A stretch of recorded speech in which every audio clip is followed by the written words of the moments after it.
Now, once highly regarded internationally, state-owned arms manufacturer Denel is a shadow of its former self. Decimated by poor leadership and corruption, it is yet another victim of state capture. Details were revealed this week in the second part of the Zondo Commission report. But how did this happen and who's responsible? Well, to speak to us on this and what became of Denel, our reporter, eNCA reporter Barry Bateman joins us live. Good afternoon, Barry. Honestly, how did Denel reach this point? Yeah, good afternoon. You know, the Zondo Commission goes into quite a bit of detail on the events that led up to this. But, you know, the turning point appears to really have come in about 2015 when Lynn Brown, the then Public Enterprises Minister, removed the board at Denel. But the board was highly accomplished. They had led the organization. It was in a very good position. And in doing so, she also, when she appointed the new people, she rejected or sidelined the people who would ordinarily advise her. And in the end, she ended up appointing a new board, which was led by Mr.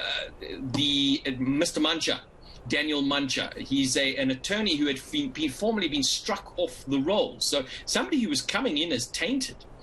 Under Mancha's leadership, there started a purge of 3 senior executives. And again, not just people or any old executives, people who had shown themselves to be doing their job, who had brought Denel to a strong position, such as Riaz Saluji, the chief executive, and they were hounded out on trumped-up charges.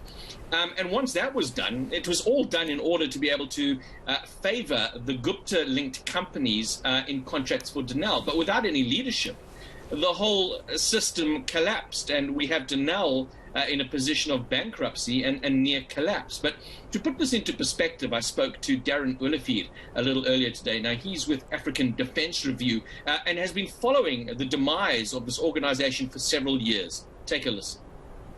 Denel in 2015, if you look at it, just before state capture occurred, was a fairly stable company. It was turning a profit, wasn't doing fantastically, but it was profitable, wasn't draining resources, and it had a really, really solid order book going ahead the next 15, 20 years. So things were actually looking up. Denel had been through a lot of issues back in the early 2000s, had implemented a turnaround, had diversified its focus away from, being too dependent on the SANDF, and was well on its way to being, having much more success in the export market. It was producing parts for Airbus, for Boeing as well. So if you take it from there and then look at what Denel is today, it's a complete collapse. There are maybe 1 or 2 divisions of Denel that are still half functioning. The rest are non-functioning in many different ways. They've lost huge amounts of expertise. Probably the majority of their senior engineers have left. It's honestly mind-boggling that how does a profitable company become a company that cannot even pay staff salaries for months on end? But the question then is, can Denel be saved? Yeah, it's a tragedy, this, and the short answer is quite possibly no. It's because of the way Denel has been impacted, the skills that have been gutted out, and of course the current situation. The current government is not doing anything to be able to ensure Denel is able to continue as a going concern.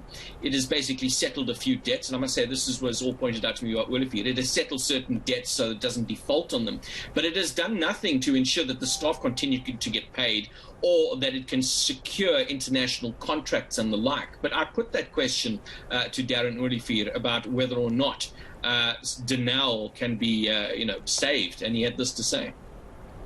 We're never going to go back to Denel of 2015. Whatever survives from this, if it does survive, will be a diminished company. And you have to understand that there's a substantially broken relationship now between Denel and its key suppliers, not only locally, but internationally as well. It has lost that trust. At the same time, it has lost so much skilled expertise that we can't recreate it except at massive cost.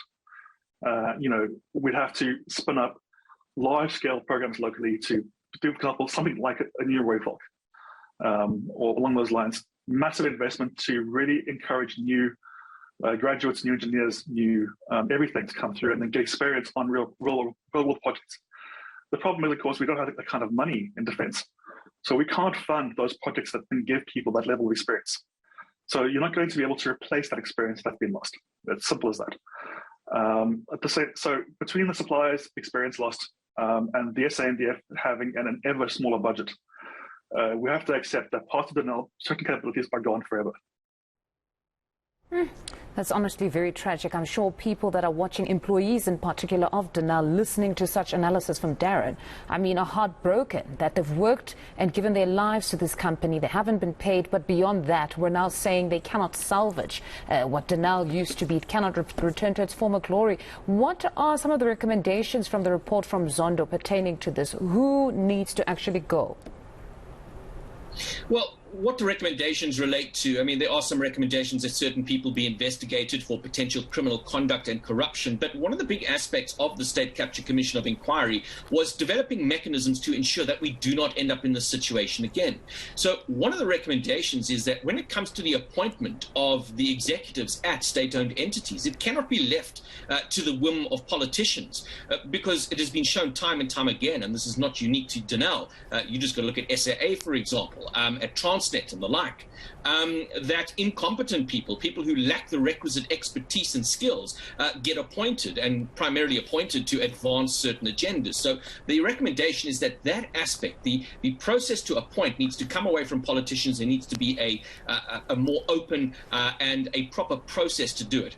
The other aspect, and this is about accountability, Zondo has recommended that a mechanism be developed to ensure that abuse of power becomes a statutory offence. So if you abuse your power, just like Daniel Muncher did, to get rid of senior executives who were asking questions about contracts with Guptas, you could find yourself facing a criminal offence for that abuse of power. And they recommended that the penalty for that could be a 200 million rand fine or up to 20 years in prison. So those are the big takeaways in terms of the recommendations. Certainly fair enough. Then they'll have to be circumspect in their approach when dealing with HR matters where you don't just fire and hire as you please. No, certainly possibly could work. And that infamous deployment committee, clearly quite a lot coming out of that deployment where many are saying perhaps it's time to do away with it. Barry, thank you very much as always. That's eNCA reporter Barry Bateman just giving